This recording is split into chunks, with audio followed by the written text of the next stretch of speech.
Ang mabuting balita ng Panginoon, ayon kay San Lucas.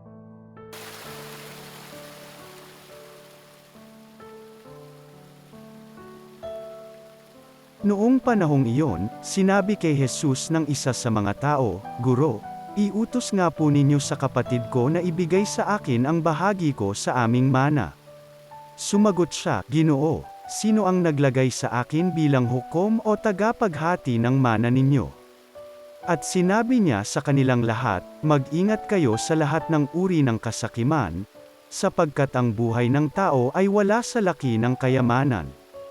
At pagkatapos ay isinaysay ni Jesus ang talinhagang ito, ang bukirin ng isang mayaman ay umani ng sagana. Kaya't nasabi niya sa sarili, "Ano ang gagawin ko? Wala na akong paglagyan ng aking ani. Gigibain ko ang aking mga kamalig, at magtatayo ako ng lalong mas malalaki. Doon ko ilalagay ang aking ani at ari-arian. At sasabihin ko sa aking sarili, ayan, marami na akong ari-arian. Hindi na ako kukulangin habang buhay. Kaya't mamamahinga na lang ako, kakain, iinom, at magsasaya." Ngunit sinabi sa kanya ng Diyos, "Hangal!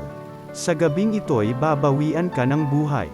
Kanino mapupunta ang mga bagay na inihanda mo?" Ganyan ang sasapitin ng nagtitipon ng kayamanan para sa sarili, ngunit dukha naman sa paningin ng Diyos. Ang mabuting balita ng Panginoon.